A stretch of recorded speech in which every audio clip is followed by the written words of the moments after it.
Hello, everyone. Welcome to the very next episode of the Jade Simone podcast. I have a very, very special guest today. The man, the myth, the legend, one of the smartest people I know. He has one of the most beautiful hearts, one of the best conversations you'll ever have if you get to meet him in person. My very own brother, one of the best gifts my parents ever gave me, Cole Pohlman. Man, Welcome to the pod. What an intro. Holy cow. You officially made it to the couch. Seriously. How about that? It's a nice couch. It is a nice couch. Ashley Home Furniture Store. Wait, Ashley Home Store. Ashley Home Store? Yeah. Yeah. I'll tell you what. Shopping for furniture is something I don't like doing. Yeah, I heard you didn't like your couch. My couch sucks. It sucks so bad. Dude, we got that couch. I actually like your couch. You do? I actually think for a movie setting, your couch is more comfortable than mine. You just can't lay sideways. Yeah, there's no sideways action going on. There's also where this is. So you see how like you've got the like the two cushions that come to each other? Yeah. Where that couch is, there's essentially just like a wood piece right here. Yeah. And I sit on it almost every time I sit onto the couch, directly onto my tailbone. You still sit there? I always forget because I don't like sitting Not on the learning couch your lessons? so much that I rarely do it. And then all of a sudden I go to sit, I'm like, I can sit anywhere, and you cannot sit anywhere. That's true. I actually heard that when he watches TV, you watch in your room on your iPad or something, or your computer. Yeah, most of the time on my gaming chair or in you my like bed. sit in your chair and watch TV? Yeah, That's crazy. it's crazy. That means he's like straight up vertical watching TV. I do. I'm such a lay lounge girl. I prefer to be vertical. Most of the You time, do? yeah. At the house, I most of the time I stand and eat as well. That's so interesting. It's crazy. The most interesting man in the world. Yeah, straight up. Let's cheers. Cheers. We're Thanks drinking, for the coffee. of course. To our listeners, we're drinking Nespresso. I don't typically do almond milk in my coffee, but it's pretty good. Yeah, I've been loving the almond milk. I think I'm a little lactose intolerant. I've never been diagnosed with that, but I do get like if I eat a bunch trust of me, dairy. I get that. Yeah. I don't know if everyone gets that. They can't. Not Because everybody otherwise, could get it. nobody would eat dairy. I do have something fascinating though. Okay, please tell. I went to visit Indiana the other day. Okay. And Oh, Rachel had ended up buying like non-pasteurized milk. It was raw milk. Okay. And I had an unholy amount of it. I mean, like a very tall glass of it. Yeah. Just to like do a test. Yeah. And nothing happened to me. I didn't get like the throat feeling. My What? stomach didn't hurt. I didn't have to go to the bathroom, anything weird. So it's the process of pasteurization that's Mm-hmm. causing. So, and what is pasteurization? That's where they heat it up really hot, or I don't know exactly what it is. What should we look it up? Yeah, we can look it up. What I've been told or what I've heard is that it's essentially like heated up to like a very high degree so that it kills all the bacteria, and then it's pushed through like a little pinhole, Okay. and it emulsifies the fats in it and like breaks up the structure of them, and then that's pasteurized, and then it'll sit in Because a it's- fridge it's for a to- longer period of time. Oh, okay. So Because it's non-pasteurized raw milk has like you get 5 like day shelf a life or week. something? Yeah, Okay, it's yeah. like not much. So yeah, it says pasteurization is the partial sterilization of a product such as milk or wine to make it safe for consumption. I guess it didn't give us the process, but Well, think about that.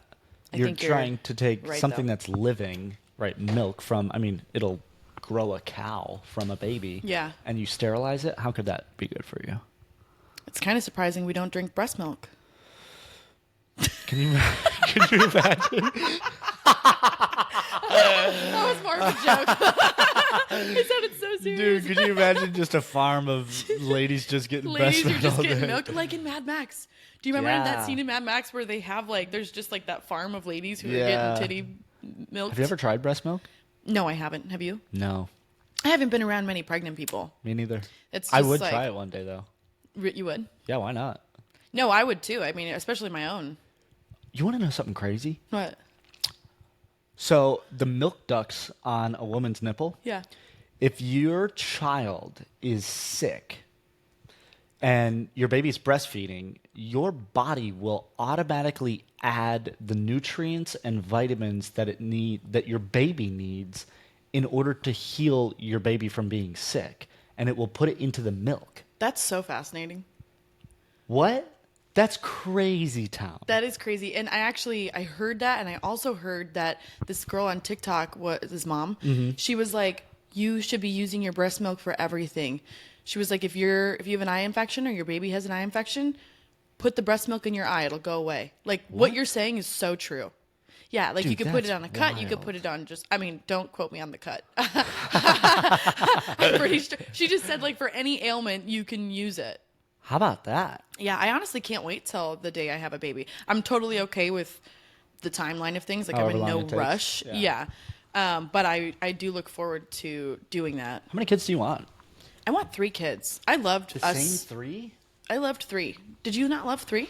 Well, somebody's always left out. Yeah, but maybe I could train my kids to not leave anyone out.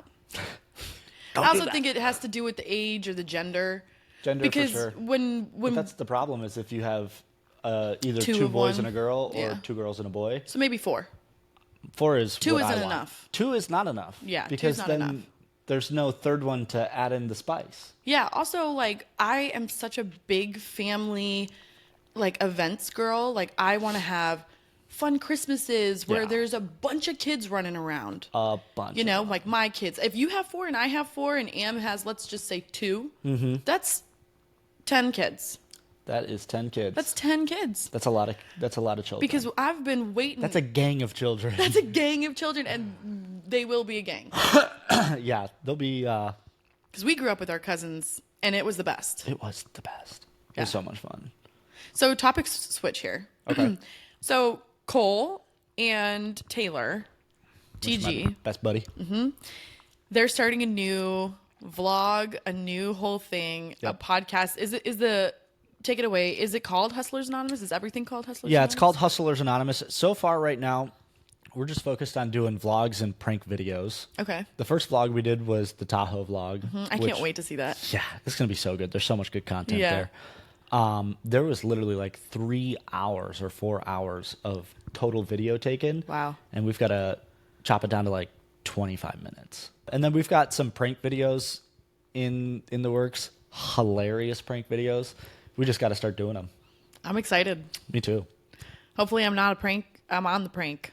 You are on the prank list. You like, will really? be pranked. I'm going to be like looking out. I'm hard to prank, to be honest. I'm hard to surprise. I'm hard to like, You're not that hard to surprise. well, you know what? I play dumb a lot of times. Really? I actually do. Wow, I'm learning something new about Jade. do I We're do that? getting deep now. I don't even think I like play it's. dumb sometimes. I definitely do that. You know what? I've learned like as a girl, if you play dumb, life goes a little easier. All right, You know- Britney Spears. Paris Hilton. Paris Hilton. Paris Hilton. She did that one the best. She's like, I'm not a dumb blonde, but I'm very good at acting like one. Hey, and she's a billionaire. And so she's a billionaire. You got to give her some credit. Also, for anyone who likes Paris Hilton, who is fascinated by her and her story, she's got a wild memoir that I listened to. You told me about that. It's a wild. book, right? Yeah. Yeah. It's a book. I got it on Audible. But she tells the story, and it's really kind of scary, the shit that happened to her at that camp. Do you know the premise? No. So Paris Hilton was really like young, like 15, but she kept going out to the clubs. Okay. And her parents were like getting driven nuts because they were like, we have this You're 15 years balls to old, the you can't wall be at a wild club. daughter who's going out to New York City clubs. You're 15. Yeah. So, she did that for a while, was just getting into trouble. Mm-hmm. And her parents sent her to this camp that was for like wealthy families who, had troubled kids. Ooh. And so sent her off to Utah. And when I say sent her off, I mean she got kidnapped in the middle of the night. What? Kidnapped in the middle of the night. Like By they literally her parents? No, by these people. From the school? Yes. So like the parents basically say, yes, you have Come permission to grab her. come grab her. They literally take her in the middle of Is the this night. actually like a kidnapping vibe, or they come knock on the door? They're like, "Hey, we're here to take you." Yeah, now if my memory serves me right, I'm pretty sure they like snatched her out of the bed and then she saw her parents as she was leaving. I'm hoping my memory's correct on this if anyone has listened to this memoir, but Hey, Jamie. yeah, we need a JP. So yeah, so she goes to this camp. No contact with parents allowed. Okay. Right? It's kind of like jail where you get like a, hour phone call call a type day. of vibe. Yeah. These people are like just it's like so I sick. can already feel the bad vibes. Yeah, bad vibes. Like they had to shower naked in front of the guards. They would literally get in these groups. So like imagine like there's a group of people right here. Yeah. And you would like just insult somebody and just like tear them down until they would cry.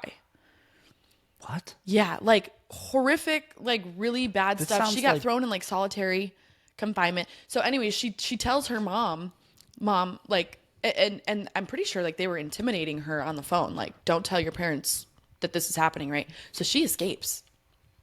She literally escapes the camp. We've got a prison break. And she calls I think her mom's sister, so her aunt. And she's like, you've got to help me, like, blah, blah, blah. Like, they're doing all this stuff. What happens? The sister tells the mom, and the camp comes and finds her and brings her back to the camp. And her mom didn't get her out of there? No. What So a she cunt. goes back to the camp, right? Because they think that she's lying. They're like, she just wants to get back out in the world, because these people it's a very like prestigious place.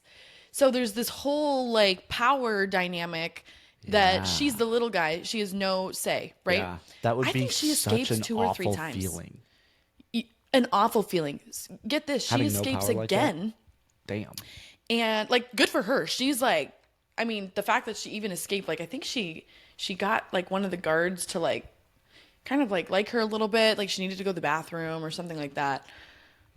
She's just doing prison break after prison Break after prison break, and she keeps having to come back.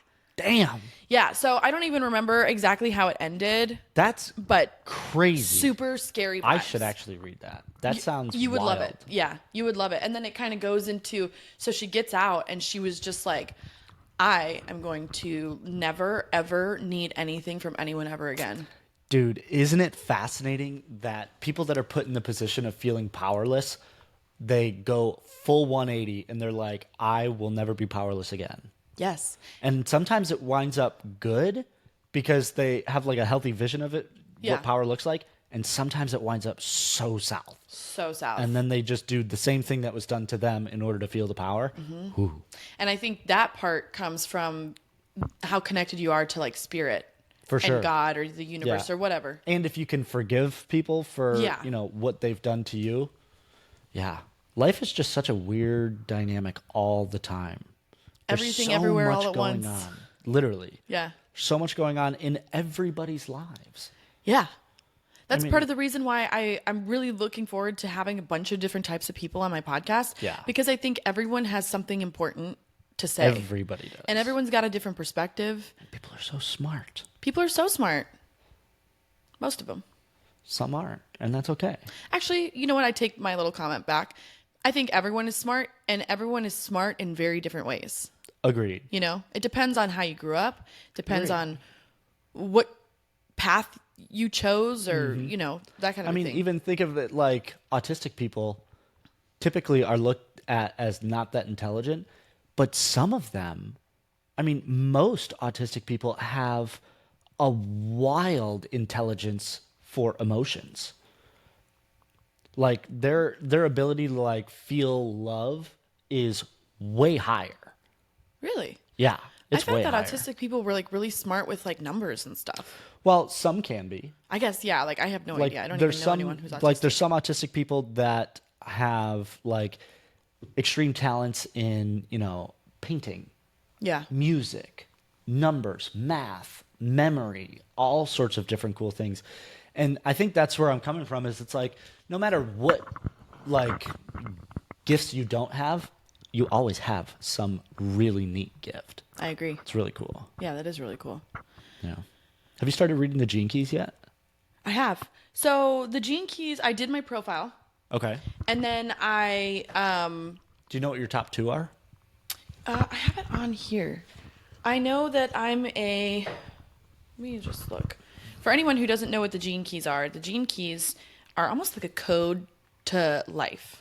Yeah, the gene keys, from what I know, I've just started diving into it, but it's essentially 64 shadows, gifts, and cities. And city is spelled SIDDHI, I think. And so there's 64 of them, and the 64 gates relate to the Chinese I Ching, which is another style of thinking. But it's essentially a book by Richard Rudd, and he got like a bunch of downloads. Oh, really? Yeah, like universal. I'm going off of memory of what somebody else told me here. Okay. But essentially, it is downloads of a shadow side of a specific thing. Like, so my top two, I think, are 16 and 8 or 9, maybe. And one of my gifts is versatility. And what's fascinating about it is, so there's like a shadow side to that gift. I don't know what it is.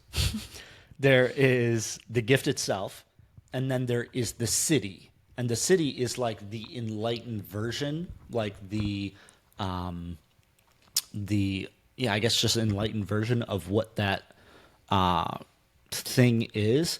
It's a fascinating book. The intro to that book explains the whole thing. I haven't read that part yet. The intro, you got to read. Yeah. I still haven't read the whole thing yet, but it talks about how what your DNA really is an intermediary between light and your body. And how once you start to get rid of like the emotional traumas that your DNA actually has in it, light will actually start to really like permeate yourself, and you will like have like this quantum leap. And wow, so you go from I the definitely shadow should to the read good. that. It's a fascinating book. So my gene keys, I just pulled them up. Well, actually, I'm giving you like the Yeah. synopsis at the top of the PDF. My genius is my deepest purpose in life is to manifest the gift of style. Nice. To realize my purpose, I need to transform the shadow of mediocrity. Nice. In love, in relationships, my greatest challenge is to transform the shadow of inertia into the gift of determination. The highest expression of my heart is beauty.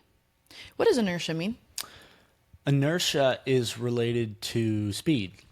So So when it says, in relationships, my greatest challenge is to transform the shadow of inertia, like going too the fast? shadow of inertia. We would probably need to read the actual gene key. What gene Yeah. key is that? It doesn't say. It didn't say the number? It should say No. like, let me see the numbers. Interesting. It's super fascinating. I really It's enjoyed super it. fascinating. What's funny is, and I really love this last part, in prosperity, I thrive best as an entrepreneur. 100%. And when you said beauty, that one hit. That one hit for me too. For When I sure. heard that, I was like, oh my God, it all makes sense. Yeah. Because I just love You to love feel embodying beautiful. the beauty vibe. Mm-hmm. And there's nothing wrong with it. It's actually great. Dude, Amethyst got on my case the other day. It was kind of funny. I had a black hair tie on my wrist, and I was at Barton Springs, and I didn't like the way it looked, so I wrapped it around my toe. I was in the water. And Amethyst, I was just like, I stuck my foot out of the water. I was like, Am, look. I like showed her my toe, and she's like, wait, why'd you take that off? And I was like, oh, because it was ugly. And she was like, she didn't get it, but I'm like, that's just part of who I am. Like, Yeah. in my house, in my face, like everything I do, like I love to just feel cute. Cute. Hundo P. Yeah. Everything you Life is do better is when I cute. feel cute. Life is better when you feel cute. Yeah. 100%. And we were even talking about it one time too, where have you ever noticed like there's certain people that you will be around and you can feel that they feel sexy. Yes. Have you ever felt that? Oh yeah. And there's like, and it's both for women and men. Yeah. Like there will be times when you're around a guy and like you know that he knows that he's all that. Yeah. It's like a gravity. You It's- can feel yes. that you're like gravitationally pulled towards them. It's magnetic for sure. Yes. And it's fascinating too because there's certain women that you can look at and you're just like, whoa, like it's palpable, like it's so noticeable. Yeah. And it's always been interesting for me because like I didn't grow up like super attractive. I mean, I'm pretty attractive nowadays. I'm more attractive than I've ever been in my life, but it's interesting. You are very good at embodying that feeling of I feel sexy. How do you do it? What's like is there like a process? Is there like steps to it? So what's funny is I was actually in my episode that I just filmed with Amethyst. I was telling her about this moment in time. And this moment in time, I don't know if I've ever told you, but I was in college and I remember I was working at a bar and I just had this, because I used to not feel cute. I was just like kind of like awkward around guys. If men were looking at me, I would feel very uncomfortable. It was like oppressive. Yes, I would oppressive. feel like defensive, almost like, oh my God, like please don't do that. I would like, I wouldn't make eye contact. I was like kind of scared, you know? Yeah. So, but there was this moment in time where I started noticing that like men were flirting with me. And I was like, what is happening? Whoa, I'm whoa, like, whoa. ew, whoa. And I was like, okay, Jade, like just, I know that you don't feel cute. I know that you feel ugly, like you've got acne, you're overweight, but people are telling you otherwise. And so I think in this moment right now, from forevermore, you're never going to feel like this way again. Really? Yeah, and I just made I made a pact with myself, and you know I love pacts. You do love a good pact. I literally was like, and I was, to put it in, put it in, like paint a picture, I was on the patio of Bison, which is like serving tables, and I was like, okay, I'm cute. I've decided. I'm a hot girl. I love that. And from then until now, it's been like a journey of, you know, iterations of Yeah, that. yeah. But I think nowadays it is 100% from inside, because there's days where I don't feel cute, and that just happens, especially like hormone cycles, like that'll Yeah. happen. But what I have to remind myself is like, just because I don't feel cute doesn't mean I'm not. Correct. Because like, let's say, like for instance, when you look at me, you know, and I'm all done up, like I put makeup on, I did my hair today, but on the days where I have no makeup on, my hair's a mess, it's not like you're looking at me like, whoa, she's looking ugly today. No, not at all. And I never look at anyone else like that either. Exactly. So it's knowing the that, own mind. yeah, knowing that, I'm like, it's really no difference. It's really no It's difference. just a vibe. It is. And I've actually had to work quite a bit on, like, internally feeling cute even when I don't have makeup on. Because I used to only feel cute when I had makeup on. And I went through like a whole journey of learning how to just feel cute anyways. Yeah. You know? Yeah. It's just messy an energy. bun in pajamas. I still feel cute. Yeah. And also like as a woman, everyone should be taking the time to do things that make them feel cute. Like if you wake up in the morning and it makes you feel good to put your hair in a cute bun or wear a bow or even just do whatever it is. Or wear some like silk pajamas, Yeah, whatever it is. Exactly. Whatever it is, however you feel cute, do those things because it makes a huge difference. And when you say, because obviously I am not a woman. Yeah. But when you say for women, you think that would be helpful. Why do you think that's helpful? In my own personal experience, my life is way better, like tenfold better if I feel cute. So for me, like I have like changing lights in my house and I put them on pink because Okay. it makes me feel cute. And when you say your life is better when you feel cute, I'm just trying to understand, like, is your life easier? Do you feel luckier? Do things go your way more often? All the above. In fact, lucky girl energy is something that I saw on TikTok. Okay. And it's just where you just start telling yourself that you're so lucky and but you have to just like embody that. You got to believe it. Like you don't just say, oh, I'm lucky and then like worry all day about shit. You got to be like, no, I'm actually so fucking lucky. Yeah.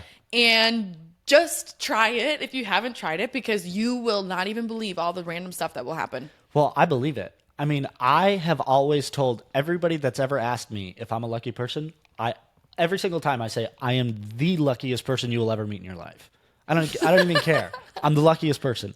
I have so many things that happen to me, and I'm just like, there's no way this should be happening to me. I've also had a lot of things that have happened to me. I'm like, damn, that sucks. Yeah. But it has always led me to a better position, and that's, I think, the definition of luck is like people feel like they're unlucky in the moment because things are going to be going wrong sometimes, because that's just the nature of life. That is life. Shit goes wrong and you can't do anything about it sometimes. But if you maintain this, I am lucky, I know I am, it doesn't matter what's going wrong, eventually something will happen and you're like, oh, I was unlucky in the moment so that I could be lucky over here. Exactly. In It'll fact, always go back. everything happens for a reason. Mm-hmm. So, like, even when my car died, I was like, Yeah, what the fuck? I was like, what the fuck? But I was like, this is for something actually is coming good out of this. Because, Yeah, like, yeah. I was like, everything has been going so well for me. There's no possible way that this is for, like, God, the universe, I use it interchangeably. But there's no way God wants me to have a shitty life. No. Like, all the dreams that we all have, Are there we for a dream reason. them. We dream them because we know somewhere in our spirit that that's a reality for us. Yes. And so when you know that, you realize that, okay. And actually, on this note, like, so in the realm of like manifestation and stuff like that. Mm-hmm. So I always like imagine myself moving towards things, like moving towards my goals, right? Sure. Chasing? Yeah. And actually, just a couple of days ago, I was like, I'm going to change what I'm doing here. And I'm going to like, because I can do that with people. Yeah. I have like a very specific like feeling that I feel, and it is wild, but I can literally pull people in towards me. I want to get into that more in a second. Okay. And so I was like, if I can do that with people, why couldn't I do that with everything that I want? You can. And so like I started imagining, and like, you know, like when you like have those like when people are in a time warp and like you're just like flying through space and there's stars like Yeah. going so warp speed. Yeah, yeah. Like that's what I like when I close my eyes, I'm like imagining all the things that I want just like coming towards me. That's a great idea. Mm-hmm. Visualization is extremely powerful. Yeah. It really is. I finally created a vision board the other day, and I was so glad that I did. I keep it above my desk at work, and I'm like, every time I'm just midday, like, I look at my vision board, I'm like, yeah, Porsches. Yeah. Here we go. Also, for anyone who wants to do a vision board, the way to do it is Yes. go on Pinterest or Google Images or wherever, save your images, Yep. upload them to Walgreens app. Yep. Just There's go get them always printed. a coupon code, so make sure you clip the coupon code. Jade loves a good coupon. If you don't know this about Jade, she loves a deal. So clip the coupon, print out the photos at Walgreens, and then put them on your vision board because Yeah. it looks so good. It's so crisp. Also, crisp. there's no like borders on it. You're not chopping it out of a magazine, having like different papers. It's just and the you can best way find to exactly what you want. Exactly. Like literally exactly what you want. Exactly. I've got me DJing in front of a bunch of crowds. I've got That's sick. some Porsches. I've got kids up there. I've got marriage. I've got cool houses. Did you have like a Viking on there? I did. I like I that. am a Viking. You are a Viking. I want to know more about this magnetic with people thing that you're talking about. So the feeling that you get when you're feeling magnetic, where do you feel it in your body? So feeling magnetic, I feel it kind of like in my lower belly. It's basically in your sacral chakra. Okay. Which is where like your sexuality comes from and your sensuality and your power. I mean, like power can also come from the yellow one. Okay. What's that? I forget what the chakra is. And it's root, sacral, mandaloba. I forget made the that up. yellow one. I always go by colors. That's so much easier. Hey, the wheels of life, right there. The Oh, book's yeah, right here, there. Hold this. It's almost as if I knew. It's almost as Also, if I don't know what's with my knees. They keep like hurting. they're cracking. No, they're just like sore. Okay, chakra 2. Oh wait, there's probably You're probably not doing. She's probably not doing enough yoga, folks. I'm not doing. She used to do a lot of yoga. Yeah, I've been. She's even got her own house with plenty of yoga space, and she still doesn't do yoga. Well, you know what's interesting is yoga for me is a very grounding experience, and it's very like nature. I have to be in what you would like to call water, Oh, I see. and I wake Or up earth. and go to sleep in like work mode, pretty much. You're in work mode all the time? Pretty much. I like try and get out of it, but you know, I'm like, What's fascinating is I haven't experienced you as like work mode masculine. no, You're very feminine lately, yeah, but you're still in work mode? yeah. How'd you figure out how to do that? That's pretty crazy. That typically does not happen. Well, I also feel like maybe like my work mode isn't it's not like like It's not that corporate. It's not like sprint, grind, like fucking crazy ass. Like I'm just kind of like doing my thing. Yeah. But And it seems to be working. It is working. And it's also like I feel happy. And I feel like when I feel happy, things are just, they come easier. I can't even tell you, like, I look back on that period of time a couple of years ago. Yeah. That was just horrible. Extremely hard. And extremely hard. And I realized that I was keeping myself in a state of despair. And so Unconsciously? I was just like, I was doing the same things over and over again, expecting a different result, which we all know is impossible. Yep. So it was just keeping me in this constant state of depression, sadness, worry, anxiety. And it wasn't until you and Mom introduced me to Joe Dispenza. Joe Dispenza is what got me to leave my last relationship. Yeah. Well, that is actually extraordinarily neat. I've been really careful not to say his name.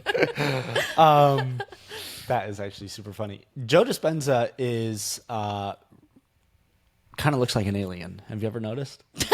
He does look a little funky. He does look a little funky, but his books are Becoming Supernatural and Breaking the Habit of Being Yourself. That's the one I listened to. Phenomenal books. Breaking the Habit of Being Myself. They're tough because they're so information dense. Yeah. That it can be tough to like get through them, but like there's nuggets in there that can literally alter your perspective on life. Yeah. I also I prefer listening to those types of books than reading them on paper. I have difficulty. And so it was like a journey of a bunch of different things. And also, if you ever want to get up, you can, because we can cut it. But so I listened to the Breaking the Habit of Being Yourself, which is a phenomenal book. Yeah. And then it was still like 6, 7, 8 months of time before I ever even decided to go. But I remember being in the Arvada house, and it was him and I in there. Sadly, it was the worst we had ever experienced Each other time together. Yeah. It was just so, I'll tell you, I was feeling so anxious that I could take a whole bar of Xanax and still stay up. What? It was horrible. What? And to anyone who hasn't That's had basically Xanax, it's impossible like, to it's do. impossible. It makes no sense. Like I was like, Your body was straight up I'm in a weird fight or mode. flight mode, like, and really my body, like my soul was calling to me, like, you have so much better on the other side of this. So I remember being in there was a little room, that back room that you used to live in. Yeah. And we had made it into like a little hangout room. I would go in there and lay on the floor and do my Joe Dispenza meditation, where you break limiting beliefs. And I remember just sobbing, crying, saying to myself, like, you can do this. Like, you can make it. You can make it on your own. You can do this. And it was because of that I truly feel like it did break something in me that was like, believed I couldn't do it. How crazy that the human mind will convince itself that it is not powerful. Yeah. I mean, it's crazy. It's so crazy. The amount of people that live out there to this day in this moment that are just like, they just don't believe in themselves and they can't do it. It's so sad because So sad. every single one of them has the ability to do it if they just believe. Yeah. But it's tremendously hard to believe too. Yeah. Because growing up in a specific way and being like, oh my gosh, I have reinforced habits of, 20 years of it not working. Trying to break that is extremely difficult. It's not easy to do, but it is possible. Oh, it's possible. And it's the same thing. It has to come from within. Because you could try and tell somebody, you can try and hold their hand through it, but it doesn't work. Even as hard as you'll try, it has to come from within. Yeah. All this stuff, your power, all this stuff has to it's your choice and it's your belief that causes the magic. It really is. And it is magic. It is magic. It's fucking magic for sure. Okay, so we were saying chakra 2, right? The one above the no. sacral chakra, so the third. Solar plexus. Well, that's here. Yeah. So, but it goes root, sacral, solar plexus. But so your sensuality, the feeling of like. That's sacral chakra. Sacral, yeah. So you were asking me where I feel that energy in my body, and it's there. So this is something that turns people off sometimes. There's a certain type of person who this turns off, but then there's a huge sea of people who this turns on. right? And what is it? And this is when you walk into a room, if you want to feel magnetic, it's all about your self-talk. So when I walk into a room, I tell myself, like, I'm the hottest bitch in the room, right? Mm-hmm. Or I tell myself, like, I am magnetic. And you're like, almost like a mantra, you're repeating this to yourself. Not even like repeating it, like it's just I'm embodying it. Like it's coming from it. Yeah, I'm feeling the energy and I'm like, I'm owning this shit. And what's funny is and why I say it turns some people off is because there's a certain type of person who maybe doesn't feel that way themselves or wants to feel that way, who their projection and reflection of that, it is shame, probably. Yeah, I don't even know what it is, but it will deter them, which is okay. There's nothing wrong with that. Okay. Because I believe that everybody should be walking into a room feeling like that. Yeah. You know how different the world would be if everyone walked into the room and was like, I'm the hottest bitch in here. Dude, could you imagine the amount of energy that would be in that room? It would be great. Wild. Because it doesn't matter if anyone agrees. No. It's not about that. And it's also, a lot of people, I think, might think, oh, that's narcissistic to say to yourself, I'm the best, I'm the hottest, I'm this, I'm that. But it's really not, because it's not in comparison to anybody else. Exactly. It's not about comparison. Yeah, it has nothing to do with them. It has everything to do with me. Exactly. And it's I can see where sometimes like telling people this could be like, oh, you know, it's looked down on, but it's not a competition. It's not about that at all. It's just what you feel. Yes. And you have to have an open heart, because I've noticed for myself, like there'll be times where I have that energy, but my heart is closed and it's a totally different vibe.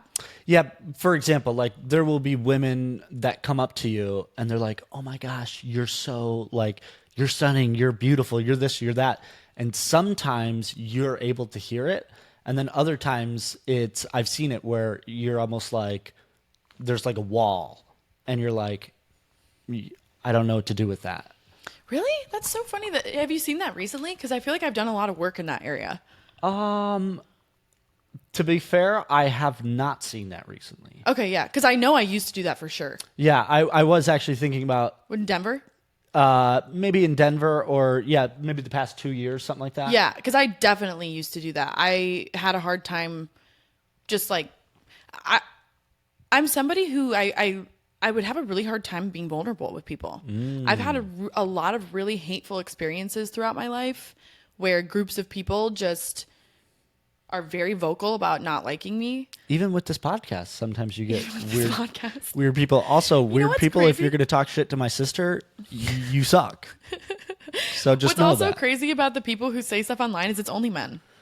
Dude, let's get into that. What's with that? There are so many men out there nowadays that are so... Obviously, they've got to be in so much pain. So much pain. They just don't even know what to do with themselves besides cause pain to other people. Yeah. It's so crazy. It is so crazy. Go read a book. And specifically, go read Brene Brown's Daring Greatly. Daring Greatly. By Brene Brown. It's a book about shame, and she's a shame researcher. It's a phenomenal book. That book will blow your fucking hair back. It's a wildly good book. But it's all about shame and vulnerability, and it's fascinating. This is the one thing that I've found is over the course of probably the past 2 or 3 years, I have been able to be very vulnerable with people. Yeah. And it's a superpower. Really have. Yeah. And I will attest to that. It's literally a superpower. I'm a witness. You're a witness for sure. I mean, I've even had moments with you where being vulnerable with you in scenarios where... like, it's a conversation. I'm like, this is extremely hard to talk about. I don't feel like, not necessarily not safe, but I don't feel like you. I don't feel strong. Yeah, like if you, know that I am giving you the power to crush me right now. Yeah, exactly. And that type of vulnerability is so fascinating because, and you have to do it with safe people.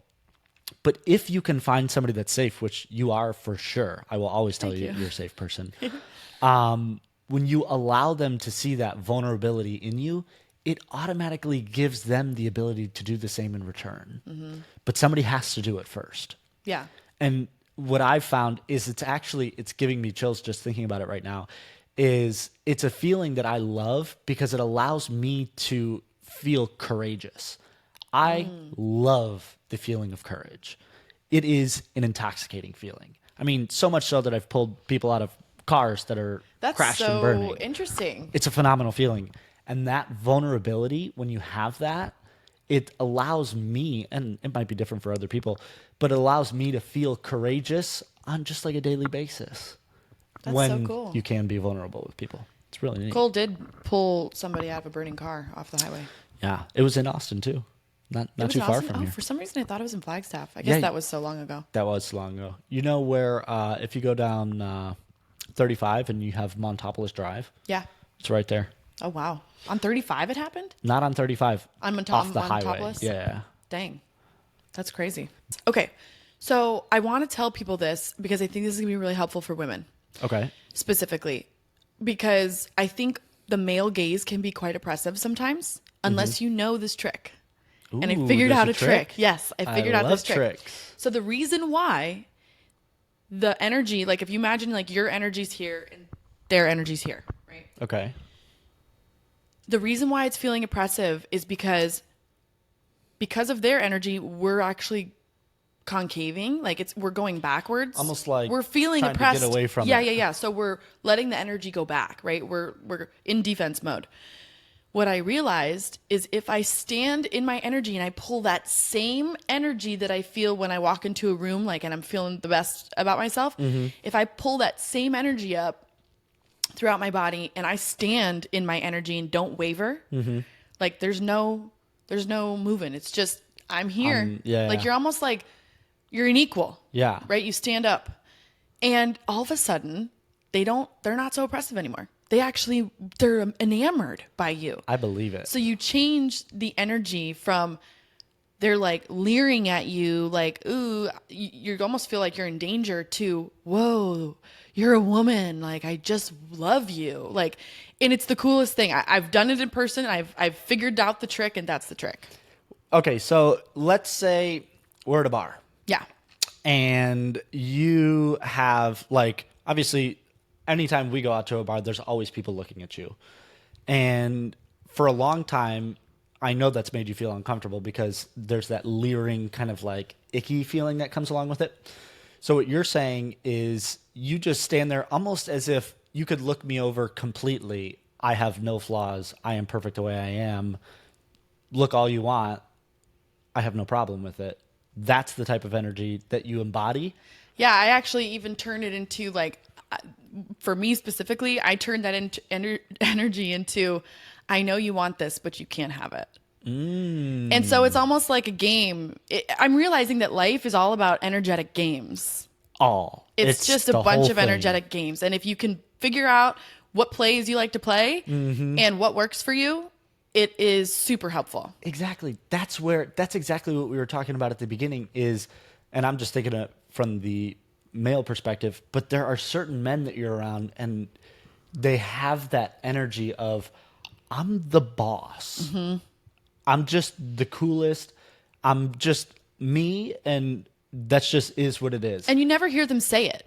Never. If you hear them say it, you know they don't feel it. Totally. If you ever hear a guy talking about, I'm the shit, he's not the shit. He doesn't feel like the shit. I hate to break it to you, folks. They just don't talk about it. No. And what's funny is I've had those moments where I've embodied the feeling, and I'm personally trying to get better at embodying it. Because I've been in that mode. Yeah. And I know I am magnetic as well. Yeah. Like where people are looking at me. For instance, I was at a closing show one time.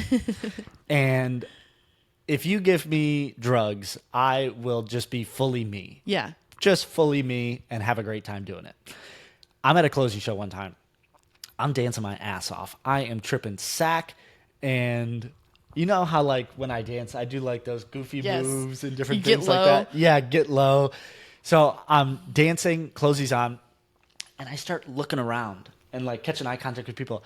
I shit you not, there must have been 3 or 4 people watching me, not watching the show. I was like, what is going on?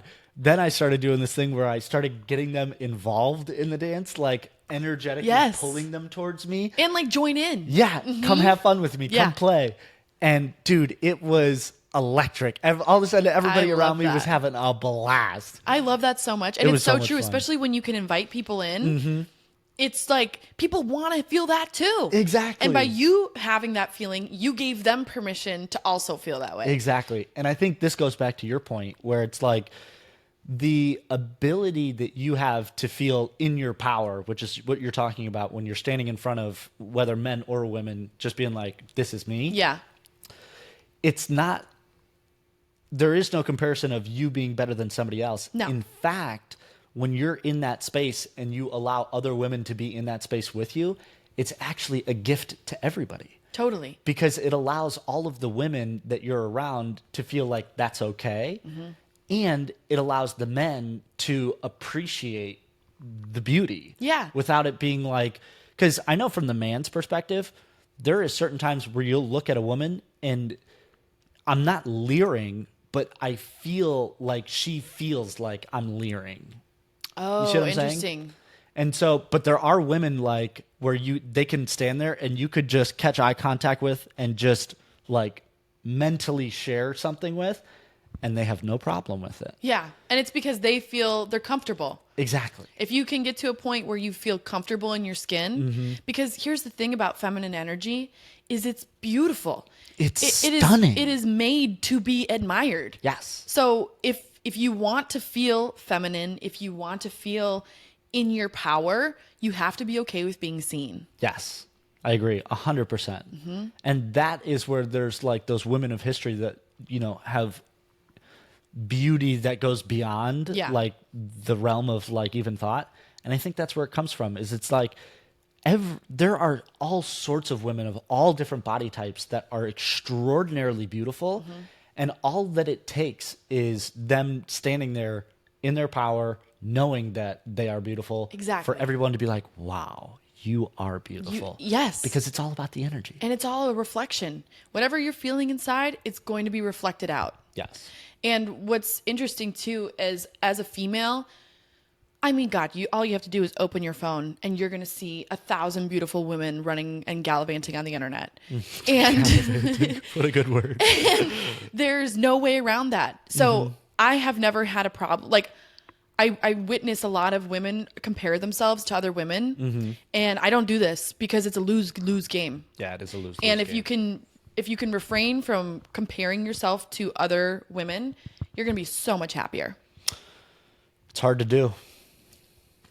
Yeah, I don't feel You like don't it's find that it hard hard? to do. Interesting. I feel like I got to a point where I'm just like, my self-talk is so good nowadays. It didn't used Really? to be. I used to be very hard on myself, but it is like that thing that Joe Dispenza talks about where you just repeat it and you keep doing it and all of a sudden it becomes a habit. Because my self-talk lately has been booty.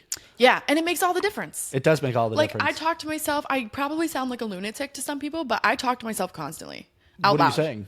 I just like talk. Like as if we're talking now, like if I have something profound I'm thinking, I just say it Out loud. out loud. I'll talk to myself all freaking day. And when you... And I'll be like, "Oh my God, you look so cute today," you know. And Yeah, sometimes, just so you know, I'm not perfect. Like sometimes, I don't feel those things. Yeah, right. But I 100%. try. And anytime I'm like, if I look in the mirror and I'm like, "Wow, you're ugly," because I used to do that a lot. If I look in the mirror and say, "Wow, you're ugly," I correct myself. Like I take the time to be like, "No, you're not. You're actually really cute." Yeah. You know, and replace it. Well, what's funny about you saying that is for the last 2 or 3 months, I haven't been doing this, but the last 8 months before that, I had been. Anytime that I saw myself in a mirror, I would always wink at myself. And like that wink, I love my wink, but my wink to myself has like this whole meaning behind it. And so it would be like a way that like I would wink at myself and be like, oh yeah, you are the shit. Yeah. You are cool. You know, all of makes these a different difference. things. And I haven't been doing it lately. I also think that it's okay. Like it ebbs and flows. It does ebb and flow. And life. There's nothing I mean, to be judgy about either. You just got into a relationship, and you also have a very demanding job, Yep. and so that comes with all of its own energy that you have to deal with on a day-to-day basis. Yeah, for sure. I Lots do of think it's navigation. really cool, and something I would love to compliment you on is so you got into a relationship. How long has it been? A couple months? 2 or 3. 2-3 months.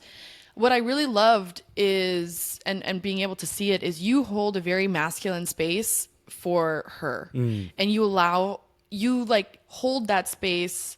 You're not looking to be chased. You're not looking to have someone, cook and clean and do everything for you. Like, you are a man and you allow her to be in her feminine mode. And I think that's so respectable, because I think it's missing right now in society. I'm glad you see that. That's awesome. Yeah. That's super cool. I have a tip for all of your listeners.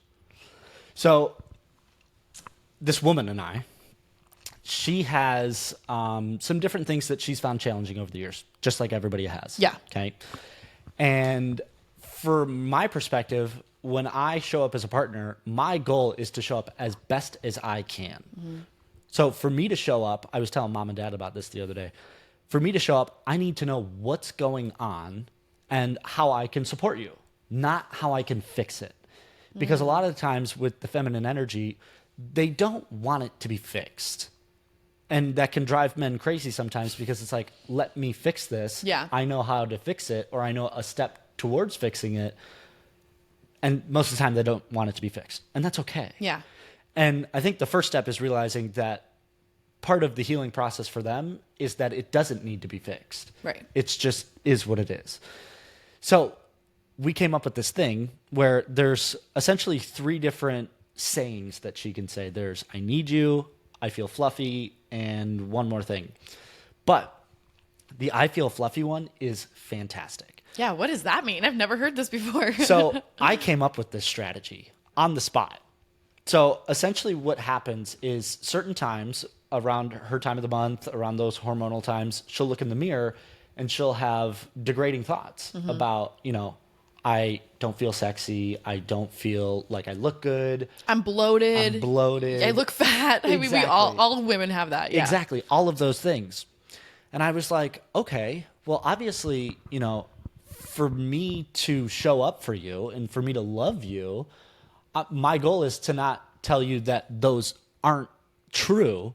My job is to show up and say, they couldn't possibly be true. And so we came up with this thing where she has a saying, and the saying is, I feel fluffy. Because a lot of times when women are in the mode of feeling a certain type of way, it's extremely hard to communicate with your partner about what you're feeling in the moment, and more specifically, what you need, because you're already hijacked by the feeling that's coming up. Yeah. So we did a whole communication about it before the situation happens, so that when she feels fluffy, I can show up for her in X ways. And so I've got a list of things that basically she would feel that gets her out of that mode. Okay. To where when she feels fluffy, she says, I just feel fluffy. And I go, oh, let's dance. So I love that. Let's dance. So feeling fluffy, I'm just trying to make sure I'm hearing you right. So feeling fluffy means that she's feeling like fragile? Not fragile, more like body dysmorphic. Okay. That's kind of funny that you chose the word fluffy. She chose that word. That's so funny. Because it doesn't, to me, it's not like super correlating, but I actually like it. Like it's a lighter term. Yeah. Than what it exactly could be. It's not, I feel fat. Yeah. Yeah, I feel fluffy, which even internally, as she probably says that, feels better. I'm sure it feels better. It's like it's a new feeling. It's like correct. Bleh. And so it's neat as from the male side though, now we've come up with a list of things that I can do to help support her in when she feels like that. So one of them is if she's dancing, it's basically impossible for her to feel that way. Yeah. And so one of the things is we dance. There's another one where I love that. she just wants, a hug and just to know that she's beautiful and sexy just the ways that she is. Yeah. Because I don't see any change when she feels fluffy.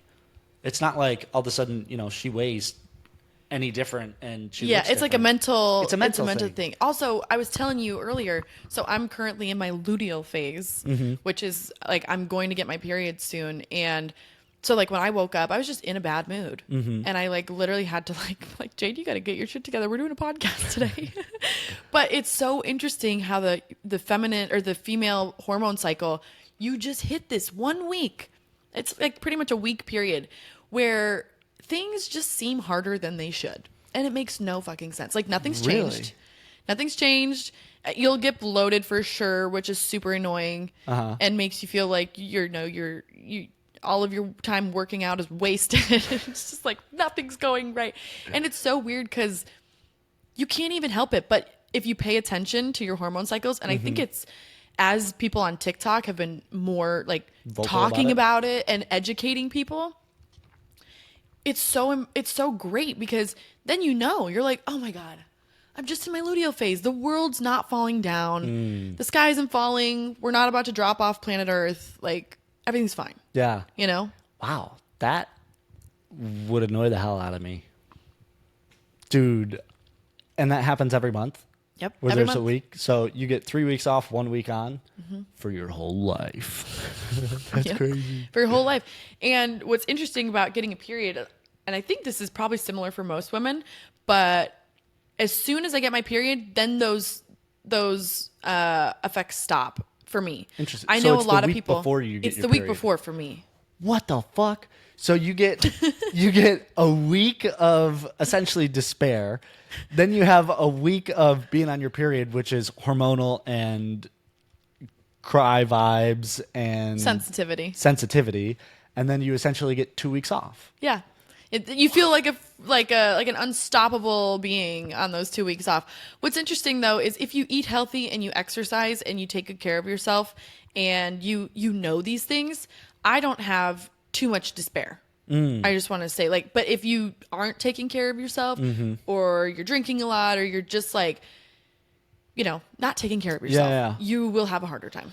What I find fascinating is the fact that the culture that we live in nowadays doesn't educate people about this, because it seems like there would be so much of a better world that we could live in if people were educated about this, and not coming from a place of judgment, but like, think about if there's 9 billion people on the planet, that means odds are there's like 4 billion women. Yeah. And if this is happening on a weekly basis, it would be so nice to just know from the guy's perspective that, hey, I'm in this phase of my cycle right now. Let's work with that instead of trying to, because from a guy's perspective, we have no fucking clue. You're like, why is she acting crazy today? Yeah, what the fuck is going on? Sometimes you're just like, I don't even know what I'm looking at right now. Yeah. But if all of a sudden it was like, oh, I'm in this phase, then it would be so easy. I really want to come up with an app. And this app is a great fucking idea. And essentially the app would be this, okay? So you would take all of the gene keys, you would take the Chinese I Ching, you would take astrology, and you would take the elements, and then you would take all of that data and put it into one app where you put in your birthday, you put in where you were born, and then it will give you all of the data from each one of these different things. Like one big profile. Like one big profile, right? So it'll tell you what astrological phase you're in. It'll tell you what gene keys you have, so what the shadows are, what the gifts are, what the cities are. It'll tell you the things about the I Ching and the 64 gates. It'll tell you about maybe even human design, different things like that.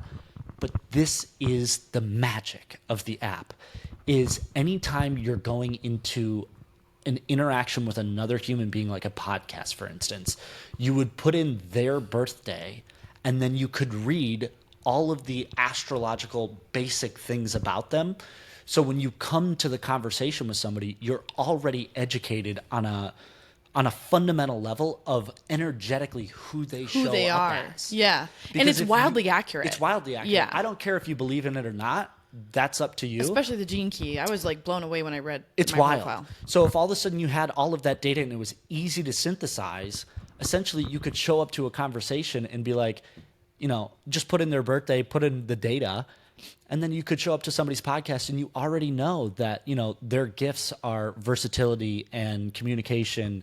Their shadow aspects are this, that, and the other thing. They're born at this time of the year, which means they tend to show up in, a more fiery state versus a more watery state.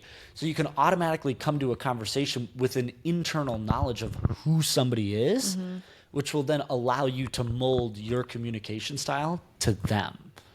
Yeah, I think that's great. I also think that I wish more people thought like you do. Like, you are very thoughtful in the way where you would take the time to find that out and cater your communication to them. I don't think that a lot of people would. I'm not, and this isn't like Maybe. bad for the app. This is Yeah. just like in general, like I wish people could, I pray for the world that we would be more mindful of each other. Well, that's actually fascinating that you said that. You're saying you think most people out there just communicate in their style, they don't modify? 100%.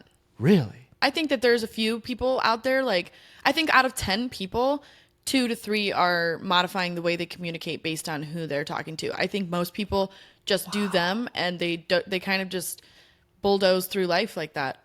That's fascinating. And what they don't understand is that if they continue to do that, it's actually a hindrance for them. Oh, it 100% is. Because like I have to show up for you in a different way than I show up for Am, which is our little sister. I have to show up for Mom in a different way than you, my girlfriend in a different way than anybody, and all of my friends in different ways. Every single Find that person. a little strange? That you're changing who you are? I'm not changing who I am. I'm changing how I show up for that person. Because, for instance, the way I show up for you and the way I show up for Am is totally different. Yeah. Because, could you give an example? Sure. So Am tends to be more like, I'm trying to think of a good example.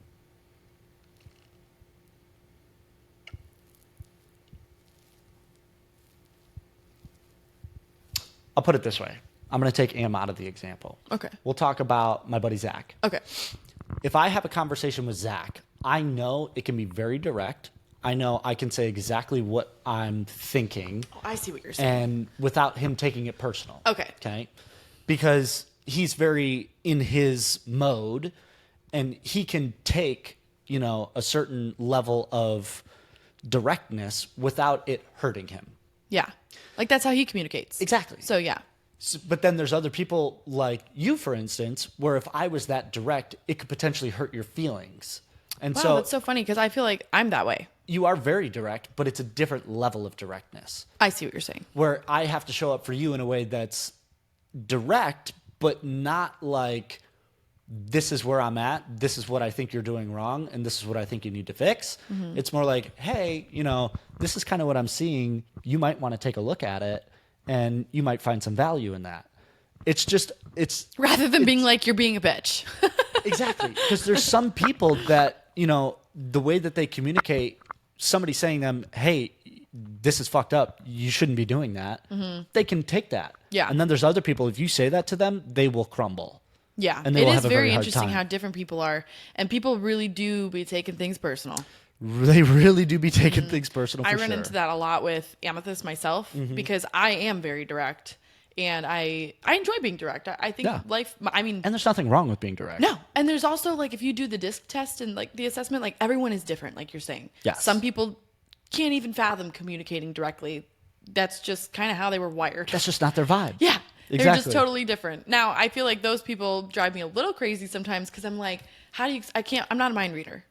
Not a mind reader. And, like, you could rarely hurt my feelings. Like, if someone's going to hurt my feelings, it's going to be because I did something that I feel like maybe I really shouldn't have done, and then they're commenting on that. Yeah, it's Something also like not going to be some shame-based. stranger. No. Strangers don't hurt your feelings. The only people that can truly hurt your feelings are probably your family. Yeah, family, or like that one time I said something and it wasn't a welcome comment, then just like the vibe I got hurt my feelings. But I mean, yeah, you really can't say much to me that's going to hurt super bad. Yeah. Yeah. Amethyst will do that sometimes. She's just like, I don't want to say it, but I don't want to hurt your feelings. I'm like, you're not gonna. Just say it. Yeah. Like, you're literally not going to. You could literally tell me my hair looks like shit today, and I'm going to be like, really? Well, and that's How do I fix it? That's the fascinating thing. So that is a perfect example of what I'm talking about. Because, like, if you come out and you're in an outfit and you're like, hey, does this look good? I can very easily just say, no, it doesn't. Yeah, like, 100%. The hat needs to go. The shoes are not my thing. Like, and you're looking whack. Yeah, the top just sucks. And you're like, okay. And then you go change. Yeah. But there's a lot of other women that Yeah. if they come out and you say, hey, does my outfit look good? And you say, no, this is kind of not what I'm feeling. They're like, oh. Well, it's hitting a piece inside of them that's unhealed. Because if you were feeling good about you, This is back to that energy. It's just if you feel good about you internally, what doesn't can matter. possibly go wrong? Yeah, you bring up a good point, and that is actually the perfect point. What's crazy is I was scrolling on TikTok the other day, Okay. and I realized that there's a presidential debate. I had no clue. The fact that I had no clue there was a presidential debate is a little scary, and it also shows you that I do not ever watch cable news. Same. No cable news ever. I'm not on blogs. Also, if you watch cable news, it's bad for you. It is bad for you. So I start scrolling. I see that there's a presidential debate. And then I see that Trump decided to go on Tucker's show on X Yep. and start 5 minutes before the other show Yep. and do his whole live stream, which, what a G. A marketing strategy that was He knows television. extremely effective. He knew. He saw, whether you like Trump or not, you have to know that he is a master at knowing the next move. He's a master chess player because he knows that cable news is dying. Yeah. And he also kind of did one of these on him. Oh, 100%. Well, he knows that he is, whether you like it or not, he is well liked by a vast majority of the population in the United States right now. And now black people love him, like a lot. Did you know that? Yeah. Do you know why? Yeah, because they threw him in jail. Yep. So whether you like it or not, there is a large population of people that really like what he stands for. And he knows that. Yeah. And he knew that if he went on to the CNBC, debate, he would get 5 minutes of time to say his piece, but he would be overshadowed by everybody else that was there. So he would have to compete for that attention. And so what he did was he sidestepped the whole thing, went on Tucker's show, knowing full well that if he started before that other show, it would take a large portion of that audience. He had, I think, like 200 million views in 48 hours. The presidential debate on television had like 4 million. Don't quote me on these numbers, but a much lower percentage, 2% of what Trump had. And he got, whether it was an hour or 2 hours to actually talk. What's going to be fascinating coming up, and Vivek's been doing this as well. He was on the Sean Ryan podcast the other day.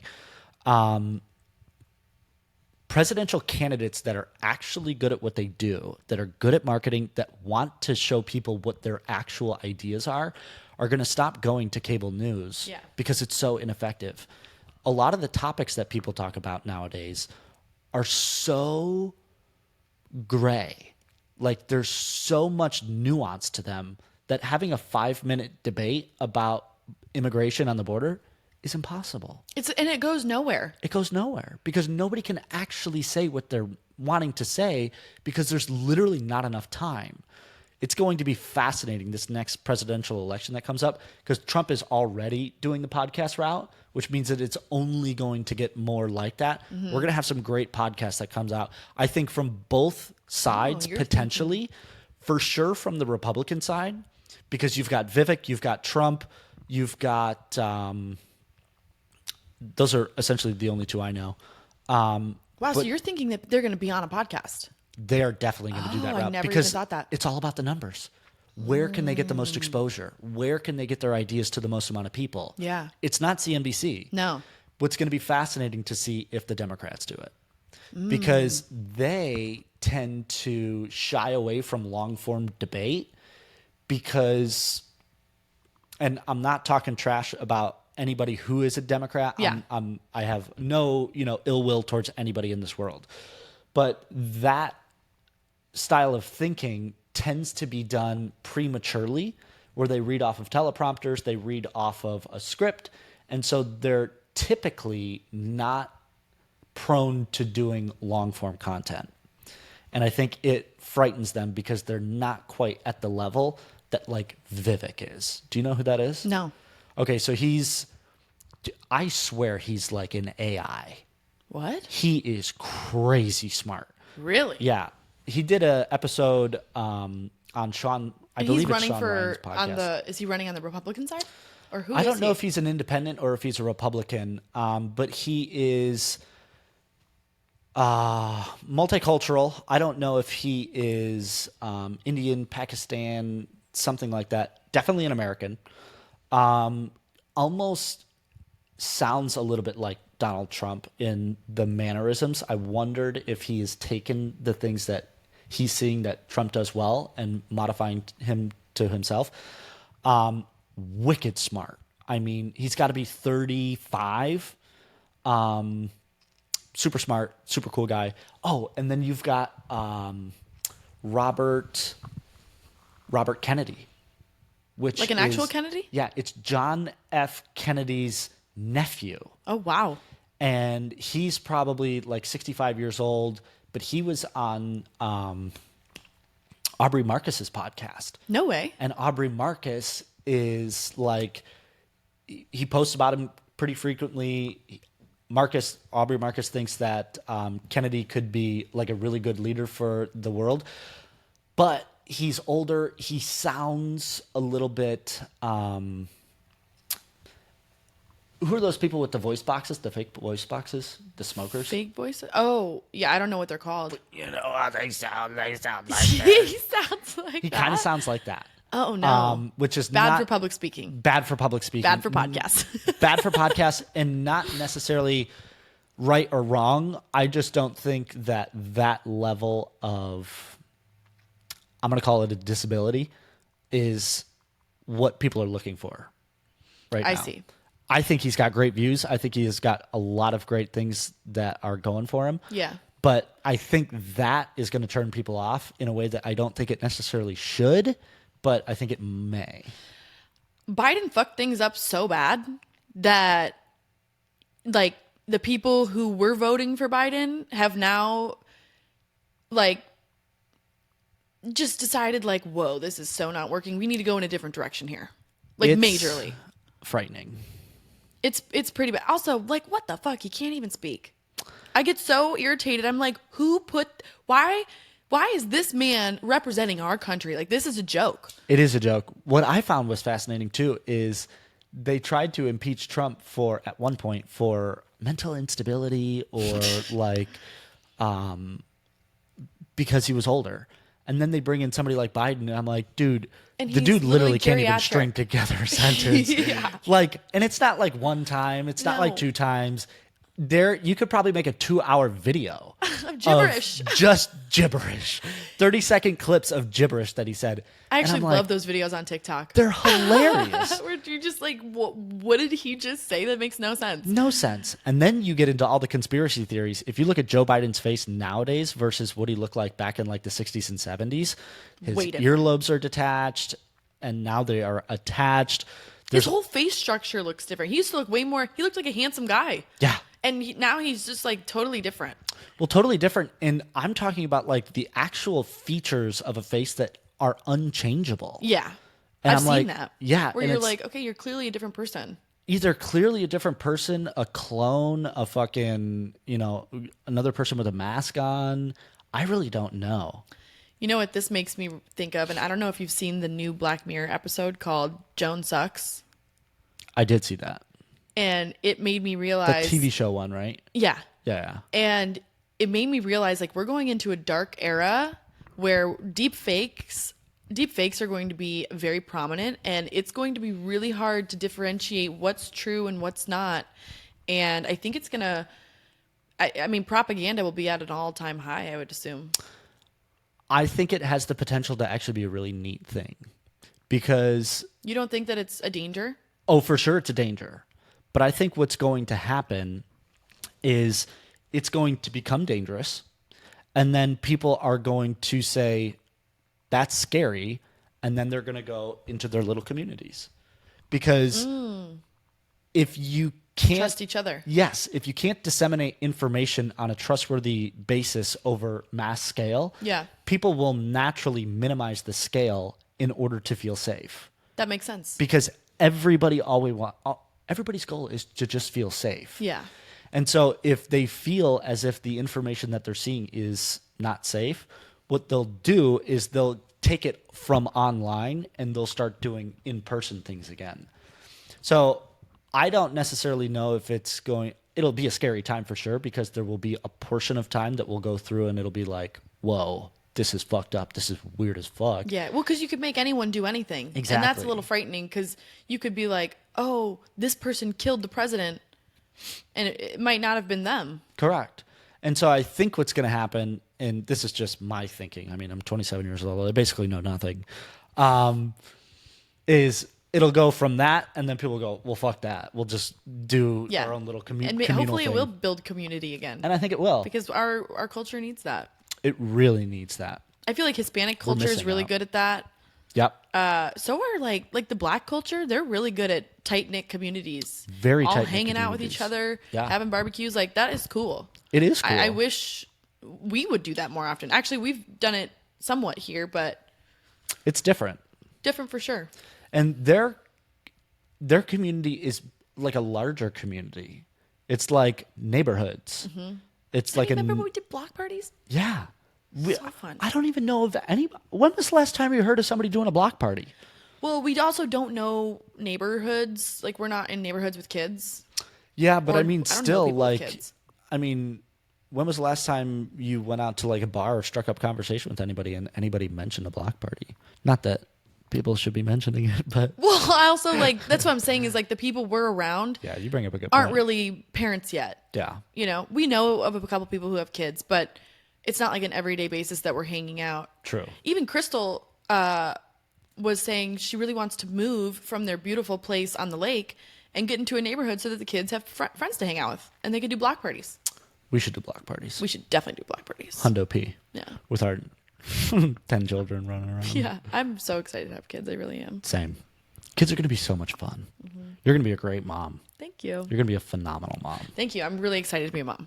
Yeah, you're going to be a great mom. There's nothing about how you show up as a person that it gives me any like doubt that you would not show up as a great mom.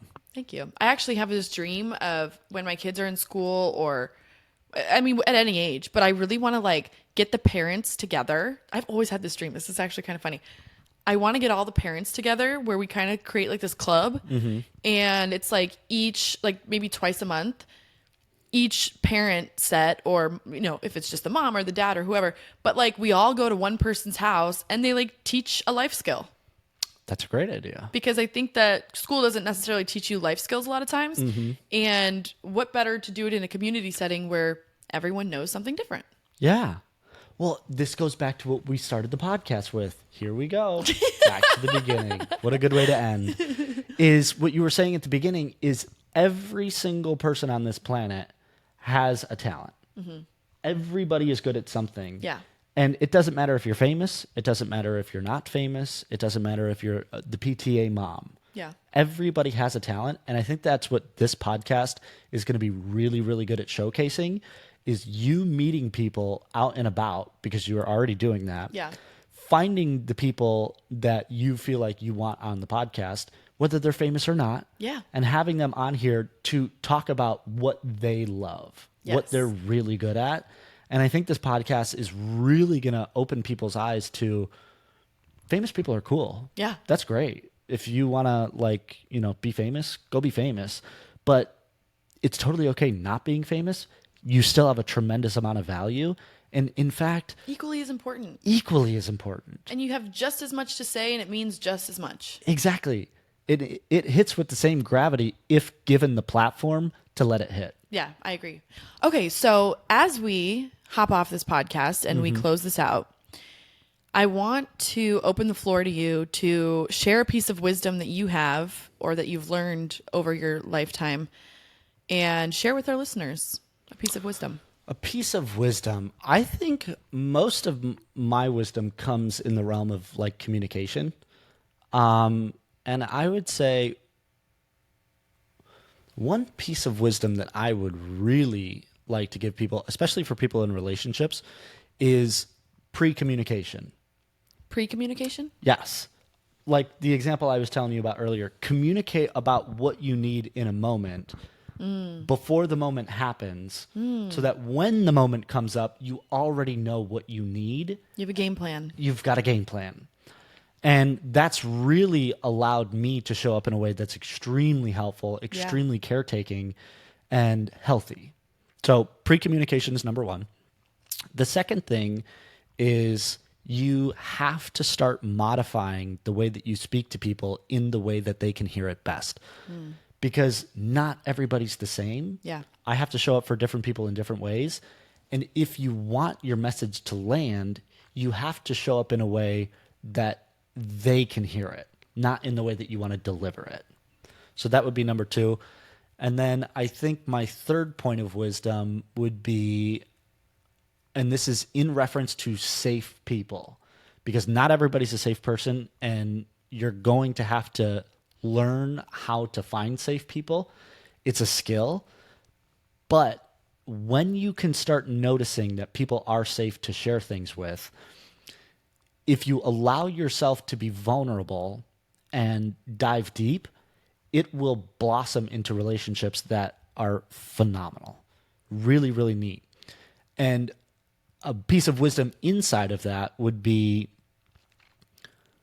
when I discover like a safe person, what I tend to do is I give them levels of vulnerability, right? Because there's true vulnerability on like a core level, but there's all other sorts of levels of vulnerability.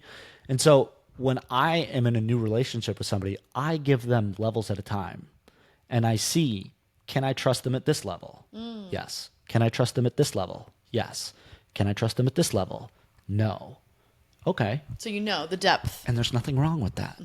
There's nothing wrong with, some people can be trusted to a certain point, and that's okay. It's also because people can only go as deep as they're willing to go with themselves. Yes, exactly. But you don't want to open yourself to vulnerability to a level at which can become harmful, because if you are truly vulnerable with somebody that doesn't deserve that vulnerability, it can actually turn back and become a traumatic experience. Yeah. So you just have to be careful with it. And so what I've started doing is just doing it in levels so that you don't put yourself in the position of having a traumatic experience. Yeah. You at least get to know. Yeah, you're like dipping your toes in the water. Exactly. And you're going to like get knee deep. Exactly. I love that. So those would be my my 3 wisdom pieces for you guys. Well, I am so happy you came. I Me love too. having you on the podcast. Cole, I just want all of my listeners to know that Cole's going to be a regular guest, and I'm going to have all sorts of people on this podcast, and you'll be hearing from Cole again. Oh yeah, for sure. I loved being here. Yeah. Thanks for inviting me on your course, I podcast. love you. Love you. Thank you for listening, everyone. Please like and subscribe and comment, because it definitely helps the algorithm. Yeah. Shaman 12 out. Let's get it. Shaman 12 out. Thanks, guys. Have a good day, guys. Oh, look at that. Right on time.